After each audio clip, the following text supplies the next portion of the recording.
အဲ့တော့ကဘာကြီးလေးခုကိုချိတ်ဆက်ဆန်းစစ်နိုင်မှာပုံရိပ်ကောင်ကဘာကြီးထဲမှာထွက်လာတဲ့စက်မှန်တော့မိမိကိုယ်တွေ့ရှိနိုင်ပါတယ်ဥကောက်မှာဆိုရင်လေပဲလေနှာခေါင်းကိုလေပဲရှူရတာအဲ့လိုပဲနှလုံးသားကကြတော့ဗာလဲဆိုတော့ရေလေရေမြေကကြတော့ဘယ်မှာလဲဆိုအောက်ဆုံးမှာမီးကကြတော့အလဲမှာတို့အစာအိမ်တွေဟိုရတယ်တစ်ပင်မှာဆိုလဲအဲ့လိုပဲမြေဓာတ်ကိုရတာအမြင့်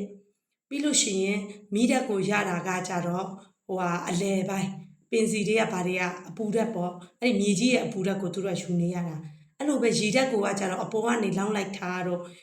ပင်စီရဲ့ဟိုဟာပြီးလို့ရှိမှလေဓာတ်အောက်ဆီဂျင်ဓာတ်ကိုအပြည့်အဝရတာအပေါ်ကနေလေဖြတ်တိုက်ခိုက်တာတော့ဘာလို့သိတယ်မလားအဲ့တော့ကြတော့ကဘာကြီးလေးခုနဲ့ဒီလူရဲ့ခန္ဓာကိုယ်တစ်ပင်နဲ့လူနဲ့ချိတ်ဆက်နေတယ်လို့အဲ့ဒါကိုပြောခြင်းဖြစ်တယ်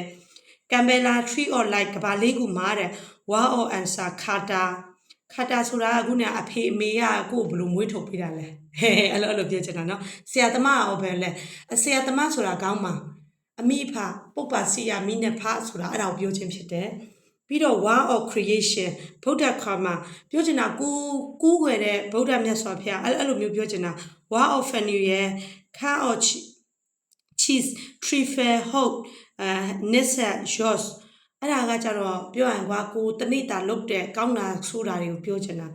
war of action ဒါကိုရဲ့လှုပ်ဆောင်ချက်တွေ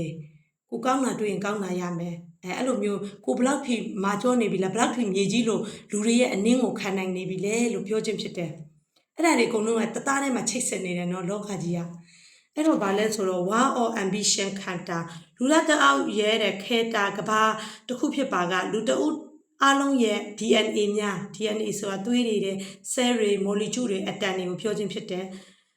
နောက်ပြီးကြတော့အဖိုးအဖွားဘိုးဘေးဘီနေရနဲ့ချိတ်ဆက်နေတဲ့တွေးတွေကိုပြောခြင်းဖြစ်တယ် DNA စဉ်းစားတွေးခေါ်နိုင်စွမ်းများမှာသူ့အလိုလိုဖြစ်လာသည်မဟုတ်ဘဲမိမိရဲ့ရှေးအစစ်စက energy blood line တွေကနေလက်ခံရရှိခြင်းဖြစ်ပါတယ်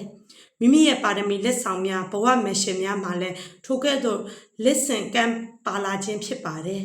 ဒါကြောင့်ခက်တာကဘာကြီးကိုမိမိရဲ့ဘိုးဘေးဘီပင်တွေကနေအတိမတ်ပြုတာချိတ်ဆက်ပါ war of a nation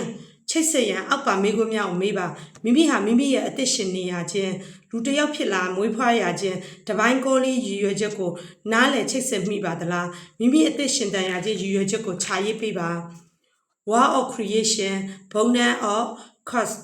လက်ဆောင်ပါရမီအဖြစ်အမွေစက္ကန့်ရရှိမွေးဖွားလာပြီးတော့လူသားများ energy ကဘာတွေပထမအဆုံးမွေးဖွားလာသောစစ်မှာသိဉာဏ်ပညာပဲဖြစ်ပါတယ်အသိဉာဏ်လို့ဆိုလိုက်ပြီဆိုရင်လူအများစုကအသိဉာဏ်ပုံစံ2မျိုးနဲ့ရှိတတ်တယ်။ဘာလဲဆိုမိမိကိုယ်ကိုတည်ထားရန်လိုအပ်ပါတယ်။အဲ့ဒီထိပဲရ